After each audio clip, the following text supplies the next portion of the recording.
అల్ఫోర్స్ విద్యా సంస్థల చైర్మన్ శ్రీ వుట్కూరి నరేందర్ రెడ్డి ఉమ్మడి కరీంనగర్ మెదక్ నిజామాబాద్ నియోజకవర్గ కాంగ్రెస్ పార్టీ ఎమ్మెల్సీ అభ్యర్థికి బ్యాలెట్ లో 2వ నెంబర్పై మొదటి ప్రాధాన్యత ఓటు వేయండి, అత్యధిక మెజారిటీతో గెలిపించండి. మహాశివరాత్రి పర్వదినాన్ని పురస్కరించుకొని రాష్ట్ర వ్యాప్తంగా ఉన్న ప్రముఖ శైవ క్షేత్రాలకు ప్రత్యేక సర్వీసులు నడిపించాలని తెలంగాణ రాష్ట్ర రోడ్డు రవాణా సంస్థ ఇప్పటికే ప్రతిపాదన సిద్ధం చేసింది. 25 నుంచి 28 వరకు దాదాపు 4 రోజుల పాటు ప్రత్యేక సర్వీసులను అందుబాటులోకి తీసుకురానుంది. ఎందుకంటే పెద్ద మొత్తంలో శైవ క్షేత్రాలకు భక్తులు పోటెత్తారన్న నేపథ్యంలో ముందస్తుగానే రాష్ట్ర రవాణా శాఖ మంత్రి పొన్నం ప్రభాకర్తో పాటు ఆర్టీసీ ఎండీ సజ్జనార్ కూడా ఇప్పటికే అన్ని రీజియన్ మేనేజర్ల పరిధిలో డిపో మేనేజర్తో పాటు రీజనల్ మేనేజర్తో కూడా ఇప్పటికే పలుమార్లు సమీక్ష సమావేశాలు నిర్వహించారు. ప్రత్యేక సర్వీసులను కూడా అందుబాటులోకి తీసుకొచ్చి అటు ఆర్టీసీ ప్రయాణికులకు ఎటువంటి ఇబ్బందులు తలెత్తకుండా ముందస్తు జాగ్రత్తలు కూడా తీసుకోవాలని చెప్పి ఇప్పటికే సంబంధిత రీజనల్ మేనేజర్లు కూడా సూచించారు. ప్రస్తుతం ఖమ్మం రీజియన్ పరిధిలో ప్రత్యేక సర్వీసులను కూడా ఆర్టీసీ నడపబోతోంది. ప్రస్తుతం దీనికి సంబంధించి మరిన్ని విషయాలు తెలిపేందుకు మనతో పాటు ఖమ్మం రీజనల్ మేనేజర్ శ్రీరామ్ ఉన్నారు. ఆయనతో మాట్లాడే ప్రయత్నం చేద్దాం. సార్, ఖమ్మం రీజియన్ వ్యాప్తంగా ఎన్ని ప్రత్యేక సర్వీసులను మహాశివరాత్రి పర్వదినాన్ని పురస్కరించుకుని అందుబాటులోకి తీసుకురాబోతున్నారు? ఎన్ని డిపోల పరిధిలో ఉన్నటువంటి పుణ్యక్షేత్రాలకు ఎన్ని సర్వీసులు తీసుకొస్తున్నారు? సో మన ఖమ్మం రీజియన్లో మనకు మేజర్గా ఏంటంటే మొత్తం మీద 75 బస్సులను ప్లాన్ చేశాము. అందులో మనకు మెయిన్ 2 ఇంపార్టెంట్ ప్లేసెస్ ఉన్నాయి. సత్తుపల్లి నుండి నీలాద్రి, అలానే మనకి ఖమ్మం నుండి తీర్థాల. సత్తుపల్లి నుండి నీలాద్రికి 25 బస్సులు, అలానే ఖమ్మం నుండి తీర్థాలకి 25 బస్సులు, అలానే కొత్తగూడెం నుండి నీలాద్రికి ఒక 10 బస్సులు, అండ్ మన భద్రాచలం సరౌండింగ్ ఉన్న దగ్గర అక్కడ లోకల్ ఆపరేషన్ ఒక 10 బస్సులు అట్లా ప్లాన్ చేయడం జరిగింది.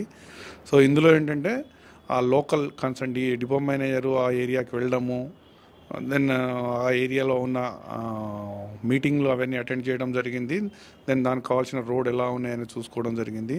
సో మేజర్గా ఏంటంటే 26 రోజు మ్యాక్సిమం ఆపరేషన్ ఎక్కువ ఉంటుంది అండ్ 27th రోజు కూడా ఉంటుంది. దానికి అనుగుణంగా ఈ బస్సెస్ ఏదైతే ఉన్నాయో ఆ బస్సులు దెన్ ఆపరేట్ చేయడం అనేది జరుగుతుంది.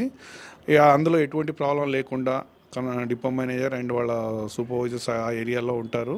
మేజర్ అయితే మనకు 2 నీలాద్రి ఒకటి అండ్ తీర్థాల ఈ దగ్గర 20 బస్సెస్ ఎక్కువ ఉన్నాయి కాబట్టి కొంచెం మేము ఇంకా ఎక్కువ కేర్ తీసుకుంటాము.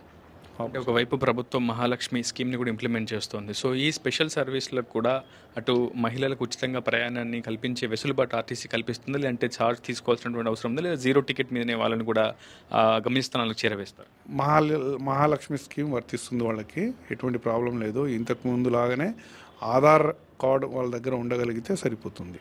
అంటే ఈసారి స్పెషల్ సర్వీసులకు కొంత అదనపు ఛార్జీలు పెంచినట్లు తెలుస్తోంది. సో ఎంతవరకు ఛార్జీల రుసుం పెంచింది సార్ ఆర్టీసీ? అంటే మనకి స్పెషల్ ఆపరేషన్ కనుక మనము అంటే దాన్ని ఆ రూట్లో ఎటువంటి బస్సులు ఉండవు ఇంత క్రితము, కానీ మన special operation yearly once operate చేస్తాం కనుక అక్కడ 1.5 ఛార్జ్ అనేది మనము పెట్టడం జరుగుతుంది అనమాట. మొత్తంగా ప్రయాణికులకు ఎటువంటి ఇబ్బందులు తలెత్తకుండా మహాశివరాత్రి పర్వదినాన్ని పురస్కరించుకొని శైవ క్షేత్రాలకు ప్రత్యేక సర్వీసులు నడిపిస్తున్నామని అయితే ఖమ్మం రీజనల్ మేనేజర్ శ్రీరామ్ గారు చెప్తున్నారు. ఖచ్చితంగా ప్రయాణికులకు ఏ సమస్య ఉన్నా టోల్ ఫ్రీ నెంబర్ ద్వారా కానీ లేదంటే డిపో మేనేజర్లను సంప్రదిస్తే త్వరితగతిన సమస్యను పరిష్కరించేందుకు ప్రయత్నాలు చేస్తామని, అదేవిధంగా క్షేత్రస్థాయిలో మహాలక్ష్మి పథకాన్ని ఒకవైపు అమలు చేస్తూనే ఎక్కడ కూడా ప్రయాణికులకు ఇబ్బందులు తలెత్తకుండా అదనపు సర్వీసులను కూడా అందుబాటులోకి తీసుకొచ్చామని చెప్తున్నారు. అటు గతంలో ఎప్పుడూ లేని విధంగా ఈసారి శివరాత్రి కోసం అదనంగా బస్సులను ఏర్పాటు చేసి అటు ప్రయాణికుల సమస్యలను తీర్చేందుకు ప్రయత్నం చేస్తున్నామని చెప్తున్నారు ఆర్టీసీ అధికారులు. ఇది రిపోర్టర్ ఉదయ్, RTV ఖమ్మం నుంచి. మరిన్ని వీడియోస్ కోసం ఛానల్ ని సబ్స్క్రైబ్ చేయండి. లేటెస్ట్ అప్డేట్స్ కోసం వాట్సాప్ ఛానల్ ని ఫాలో అవ్వండి. ఆ లింక్ డిస్క్రిప్షన్ లో ఉంది.